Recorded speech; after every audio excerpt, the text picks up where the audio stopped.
Welcome to Tutor Boot, where each week we talk about news related to HR and the world of work. We toot the news we like and we boot the news we don't like. I'm your host, Stacey Nordwall, a serial joiner of early stage tech companies as their first in or only HR person. And joining us today, we have Matt McFarlane. Welcome back, Matt. Hey, great to be back. Excited to do this again. Yeah, I'm excited. And if people did not hear you previously, I know we talked a lot about how you are like the LinkedIn compensation guru right now. Tell people a bit about yourself if they didn't hear you on the previous episode. Yeah, I actually found out people call me the comp guy. So I guess that's a nice thing. It means that I'm obviously talking about the right things. So yes, my name is Matt. I'm the director of Foundation. So Foundation helps startups get their compensation practices in place and build practices that are clear, fair, and competitive.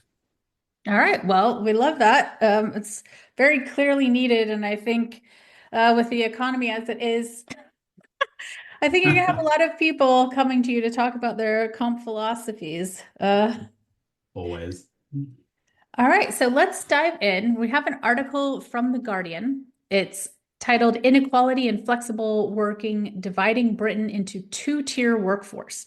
So, the recap here is that a report by TimeWise, a social enterprise that helps businesses with flexible working policies, indicates that frontline workers in Britain have not seen changes in their working hours or shift patterns, unlike office-based workers.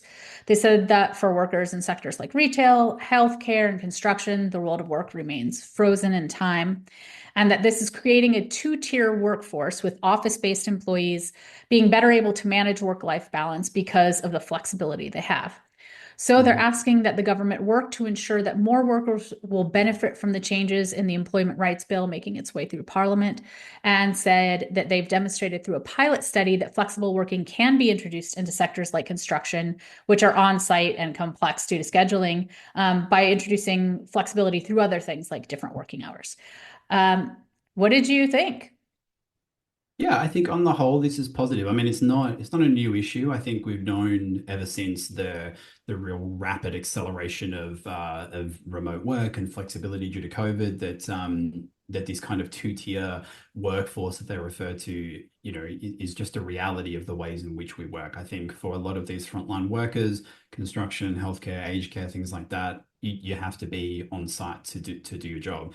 That being said, as the article mentions, there have been these what do they call them? Like demos, essentially, where Hmm. they've been able to test and see flexibility work effectively. And I think that, where that can be done, we should absolutely look at introducing it. I think as well as that, we're seeing this interesting space in the economy where, a lot to do with due to AI, but white collar roles and sort of knowledge working professionals are not seeing the demand that they did at the start of COVID for new jobs. And it's a very interesting, very difficult and competitive jobs market at the moment for people in those sorts of roles. Contrary to frontline workers, where we're seeing construction and again, aged care, healthcare is exploding in demand. And I think for me, I love thinking about supply demand economics with labor. It obviously shapes a lot to do with compensation, which is an area I focus on a lot. There's huge demand for these people and these experts that are working in these frontline roles. And I think there's a real case for change here to use that as a wedge to drive and introduce greater flexibility within the workforce. My experience typically with these sorts of industries is that they tend to be a little bit more traditional around Hmm. workplace expectations. And so I think that's probably been a lot to do with the reluctance of employers to introduce flexibility, is that it can be hard. It's another thing to manage. I get that. Yeah. But at the end of the day, flexibility is a positive thing. And if anything, it makes it easier for them to introduce more people to the workforce because of those it then enables to participate because of flexibility. So for me, this is nothing but positive. I think it's nice to see this change come about, and see those in frontline roles try to get some of the flexibility that us in white collar roles have maybe benefited from unfairly in the last few years. Yeah, I mean, same for me. It was a toot. I think, again, I think I've said this in the past, a lot of the folks that I talk about are work in tech, are office workers. That's been my experience predominantly. And so I always have it in the back of my head that, okay, the things that we're talking about really only apply to a subset of employees because Mm, anyone who isn't sitting in an office, the things that we're talking, when we're talking about hybrid or remote work, these aren't their realities. These aren't things that, can apply to them. And so it did make me curious about, well, what are the other kind of options for flexibility that we can offer for people? Because all of the things that we talk about as to why, we don't want to go back to into the office 5 days a week, right? mm, Because of caregiving responsibilities or commuting or all of these different things. These are all things that frontline workers and workers in these industries are having to deal with, right? And yeah. and what conversation are we having around that? So I think it is really important to draw this out more and to think more about where are the flexibilities that can be offered and almost I don't know that this is almost the opposite of flexibility, but even the fact that a lot of times, when it comes to retail or service work, that their schedules are completely unknown, right? So like Mm, that is what can we do maybe even to make it their work more known or right, which is I don't know the opposite of yeah. flexibility, but just what are the things that you can give people to make it easier for them to balance that work and life is kind of the thing Yeah. I'm trying to get at. 100%. And I haven't been in a frontline role like hospitality, etc., for a long time, but I remember when it used to be a lot more. There was a roster that was put up on the wall, and you kind of had to note that down, and it was set in stone. And if you couldn't work a shift, you had to find a replacement. Technology has come so far, and I've seen so much in these sorts of workforce planning tools that are available now, where really flexibility shouldn't even be a problem. I've seen some of the capabilities that it's giving to companies to be able to swap shifts or change things around or find people to share with or whatever it might be. So for me, I Mm, think a lot of the challenge that comes with introducing flexibility to these industries, I think to a large extent, from my experience, and I'm saying this from someone who hasn't been in the industry for a long time, but from that experience many years ago, I feel like that's really worked to mitigate a lot of the issues that companies might have with introducing flexibility there. So yeah, I think it's a no-brainer to me. Again, I think it's just going to make it easier for them to not only introduce people into roles that they're probably struggling to fill at the moment, just given demand, mm. and yeah, just make it a more compelling, more enjoyable place to work. Yeah, I love that. And speaking of which, our next article from Inc. is titled, It's Not About the Money. Employees Now Choose Work-Life Balance Over Pay. The recap here, according to Randstad's 2025 Workmonitor report, work-life balance is the top priority for employees, surpassing pay. They say that return to office mandates may push employees to leave their jobs, and that work-life balance has been a stronger determinant of employee satisfaction than pay even pre-pandemic. They say that even more generally, employees are looking at non-monetary aspects of their work experience, like flexibility, like having friends or a community at work. Um, are you what did you think? I'm assuming that like as someone who thinks about compensation, you're also thinking like compensation is not the only lever, obviously, Mm. when people come to a job. Yeah, I loved everything about this. I think, I particularly like that Gen Z seem to be the generation that are prepared to actually stand behind a lot of the platitudes that I think my generation, millennials, talk about, but are very poor at implementing. Like we talk about work-life balance and, rights and all this and that, and, find the job you love, all those sorts of things, but then we'll just like subject ourselves to terrible things because I don't know why. But so Gen Z are just like so much more prepared to just be like, I don't really like this, so I'm just going to leave and I'll just find another job and it'll be fine. And so I really like that kind of brash approach that they've got.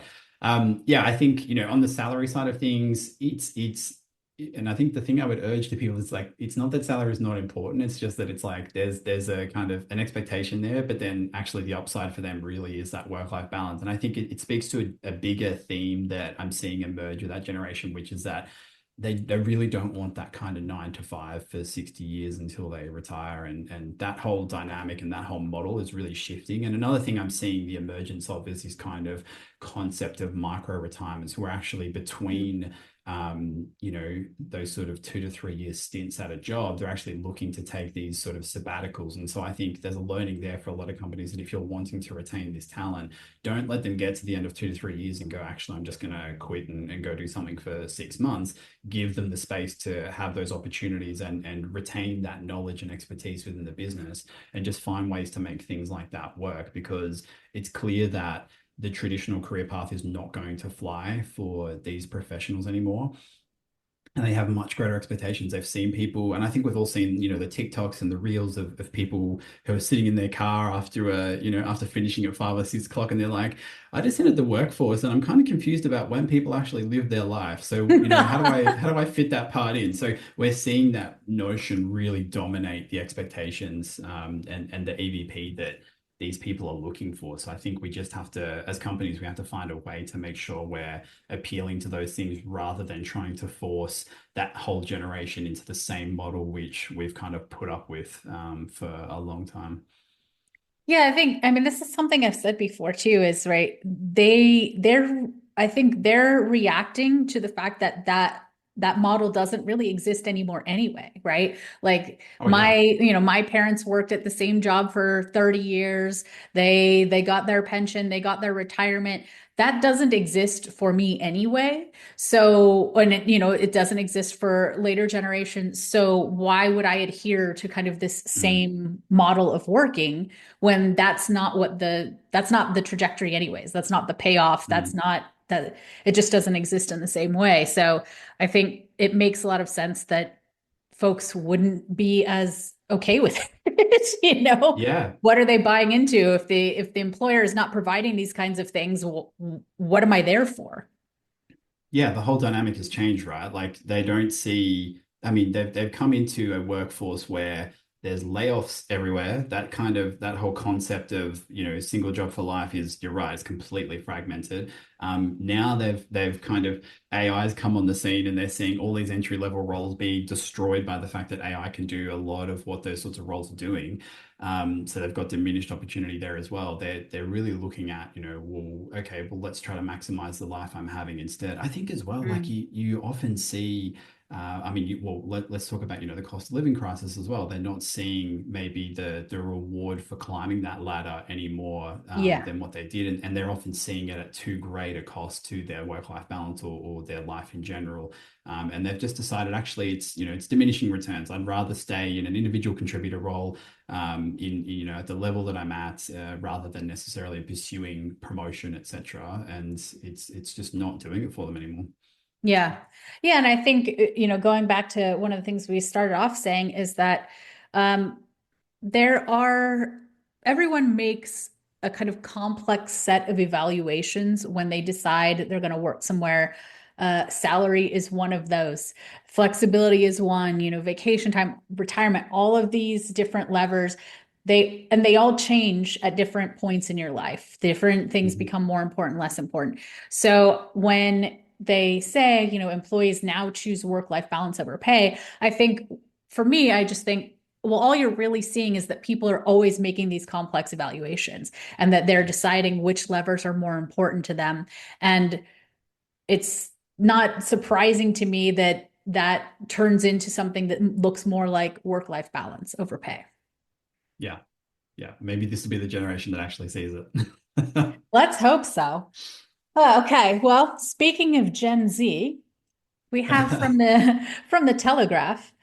I've had it. JP Morgan boss rails against Gen Z in expletive-laden outburst. Mm, So the CEO of JP Morgan, Jamie Dimon, who is all over the place lately, has been railing against remote work and apparently was recorded dropping some not safe for work language about what he thought about remote work. And he is not a fan. He said he didn't care if people signed a petition to stay hybrid. He wasn't going to go back on bringing people into the office. And if they didn't like it, they could leave. A memo staff received about it previously had said, quote, the benefits of working together in person are substantial and irreplaceable. And as we spend more time together, the more advantages we gain, end quote. What, what do you think about this So much in office, it's the advantages just exponential. And if people Yeah, don't like it, they can leave. What do you think about yeah. this? So there's a lot to dislike about this. There are some silver linings, I think, to what I would say is otherwise quite a large cloud. But yeah, so I was really fascinated by this. It's obviously dominating the news at the moment. So I read a few articles about it, and from what I can understand, it sort of the kickoff was they were having this town hall. Someone from one of the teams basically asked the question, asking if there was any lenience because for his particular circumstances, all of his colleagues were in different offices and different locations. So in terms of, sitting in the office with your teams, obviously no impact for this person. So he'd asked a pretty valid question by the sounds of it, based on a lot of these articles and their reporting. And he was essentially told, clear out your desk, which, is that is it me being, or is it this person being fired? I would say if that language suggests yes, Mm, JP Morgan have kind of said, no, no, no, we were just saying, go home essentially and we'll sort this out. But I think, it's quite clear that this person was at the very least made to feel that their employment was incredibly fragile by virtue of asking what in my mind is a valid question. And for yeah. me, that's something that is probably the biggest or one of the biggest issues with this is that again you don't like who wants a culture. I mean, maybe people do want this, but certainly I would never want to be in a culture where you feel uncomfortable to ask questions that of your leadership team. That was issue number one for me. So whether you did or didn't fire the guy, you kind of made him feel like his job was under threat because he asked a question. I can guarantee you he's never going to ask a question again of the leadership team, and potentially anyone else that was in that room is probably not going to do the same. Yeah, Number two, absolutely. um, the actual recording, and I found and listened to the recording as well, and he Jamie Dimon really railed against the faith he had in his managers, in his leaders, Yeah. in ensuring that his team and the broader organization could work effectively in this hybrid remote environment. And that for me is just another massive red flag. I mean, is everybody coming back to work a massive knee-jerk reaction to the fact that he thinks that nobody's doing any work remotely? Sure. Is it valid? Debatable. But I think for me, the fact that you've basically just said to every leader at JP Morgan, I don't trust you to actually be Yeah. able to run a team the way that I think you should. I mean, that organization is tens of thousands of people. That's a lot of people who are suddenly going, okay, cool, my boss, my boss's boss's boss now thinks very little of me as a manager. Yeah. Which is another massive issue. And again, I don't think returning to the office 5 days a week is necessarily a solve for poor leadership. Yeah. Oh God, I'll keep going because I'm getting through all of the negatives with this, and then I'll talk about what I think are the positives. The way he spoke to his people, and again, the recording is there, is terrible. I think you know, is there ever a time where it's okay to kind of yell and swear and whatever at your employees? No, not really. Look, I think the case, and this is starting to step into the sort of silver lining. There's a case from my perspective where being a passionate communicator is important, I think. And I think he probably was a little overcome with his passion for his dislike of remote work in this conversation. But then I think the flip side of this is, had a woman or a female CEO done the same thing, would they still be a CEO? Would it have been, Oh, seen yeah. the same by the senior team or the board or anything like that if it had have been, a female CEO? And I'm inclined to say no. And so I think again, there's, it's something that he's obviously felt very comfortable doing because, hey, I'm a guy and I can get away with it. So that for Yeah. me was a negative. The things that I liked about this article. So one is that he really clearly called out bureaucracy and the fact that decisions that seemingly should have been made more quickly and in a more agile manner were slowed down by bureaucracy, by all of these different committees and things like that. And I think what I liked about this is that he said bureaucracy is killing, essentially killing the organization. It's making these decisions really slow. But he actually, or in the article anyway, it seems that he took ownership of that and he said that's my responsibility, that's my fault. And so he has kind of taken responsibility about that. The other thing that I sort of liked about the return to office is that it was quite clear why he was doing it. Like he said, I've picked up the phone to call people on Fridays and I can't get onto anybody.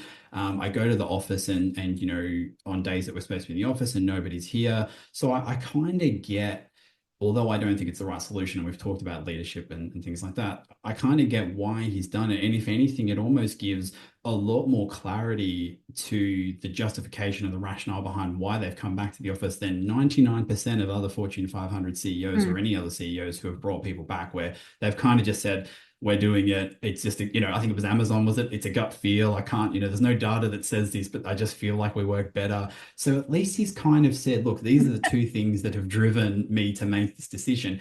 And potentially, and maybe this should have been the question that the person asked is, well, okay, if I pick up the phone on Friday or if you see me in the office on the days we're supposed to be here, can we go back to being hybrid? I'm not sure, but at least there's like some obvious like rationale there. But yeah, so I've thought long and hard about this article. A lot of different opinions.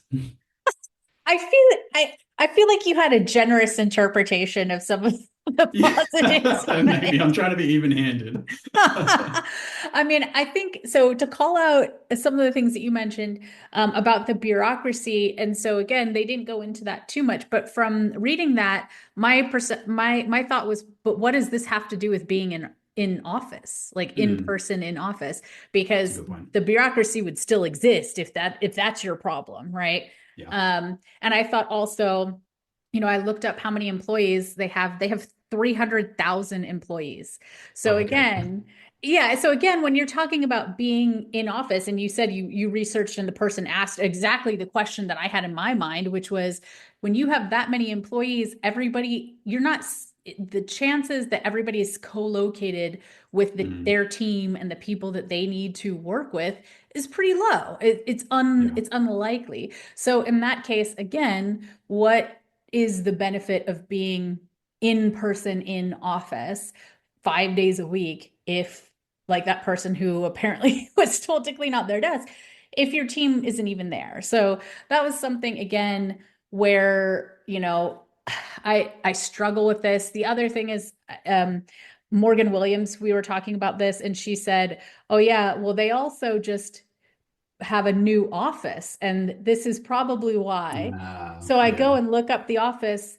It is a $3 billion Park Avenue business complex that Hmm. also has a vast art collection. So is that why people need to come back into the office? Because you just dropped 3 bill on Yeah. headquarters like that for me. I was like, okay, come on. And the other like kind of snarky part of me was like, as an HR person who has been required to deliver a business case with data for every breath that I ever took and every dollar I ever asked for, I'd love to see the business case. I would love to Mm, see a business case about return to work 5 days a week in office actually does what any of the CEOs say it does. I yeah. want the business case for it. Well, I think, I mean, I follow a lot of, people like Nick Bloom, etc., who are very well researched in this space, and there isn't one, right? Like, there's not a lot of evidence to suggest that's there. I think to your point that, in Jamie Dimon's mind, he's probably got 3 billion business case reasons for why this is going to work, because he doesn't want to have that written off on the balance sheet. And I also wonder, I didn't know about the art. I wonder if that's all on his floor. Uh, that's crazy, isn't it? I hadn't thought about that either, but that's kind of funny. Yeah. But yeah, I mean, obviously, I was being snarky, right? Because there is no business case that No, supports it. So no. I And I just think I was like offended on behalf of whoever the chief people officer of JP Morgan is, because I think whilst of course they're not responsible for leadership and they're not, solely responsible for leadership or solely responsible for, another thing that I think they mentioned in the article, which is that people are on Zoom calls and they're essentially distracted by, messages and things like that. And they're not there for the purpose of the meeting. But I just think like you've got he's obviously got a really clear handle on the issues that he sees at the organization. I think the return to the office is the wrong solution, but I would be looking at, okay, well, what do we need to do to help leadership lead more effectively in some of the behaviors we are expecting? How do we help people have more productive meetings and hopefully fewer meetings? Are we doing that classic thing where 50 people get invited to a meeting, but only 3 people need to be there? There's Yeah. so many things there where I go, you've actually got a pretty good grasp of the issues. You've just gone about this completely the wrong way, in my opinion, and you've acted like a buffoon in how you've kind of delivered it to people. Um, yeah, it just so I don't think there's no on balance of this. There's just like it's definitely a big boot because whilst there are a couple of things there that are interesting and I think were positive in some respects, overwhelmingly this is a bad news story from my perspective. And I mean again, there's so much in this story. The fact that he said, I don't care how many people sign this petition. Granted, it only had like I think 15,000 out of 300,000 employees. You were saying, but what a way to tell your people that you don't care what they think, no matter what. Even if all 299,999 or whatever, even if all of them sign this petition, you don't care what they think. Yeah, it strikes me as odd for somebody who I thought was otherwise quite a commercial sort of maybe data-led leader that we should maybe listen to different opinions and thoughts and things like that. But anyway. I'm chuckling because I'm just imagining, the next time they send out some kind of like employee engagement or employee feedback Oh. survey. The people, Yeah. to your point, why would you fill it out? Clearly, this guy does not It's care exactly, what it's we pointless. think. So what is the Yeah. point? Yeah. Uh, Maybe it's another one of these underhanded things. I mean, I feel like we're in this era of CEOs. I know last episode we talked about Elon Musk and Doge. It's like we're in this era where, and Meta as well. Like we're in this era where CEOs say one thing but they mean another. Where it's like, I'm going to create this horrendous environment because hopefully it will mean people leave. I'm going to force people back to the office because hopefully it will save me some money on layoff fees and having to notify the government and things like that. And it's like, yeah. yeah, sure, like that will happen. But you've got to think about the kinds of people that are leaving. It's more often than not, and again, people like Nick Bloom have done some incredible research about this. It's more often than not, uh, your high performers who have choice and people who require flexibility to participate in the workforce and all these sorts of things. So you just end up with a probably lower performing, more male, more white like workforce at the end of the day, which is, if that's what you want, if you want mediocrity, then great, go for Uh, that's great. No notes. it. And scene. All right, Matt, thank you again for joining so much. I really appreciated your perspective on this. For people who want to learn from you, follow you, connect with you, how can they do that?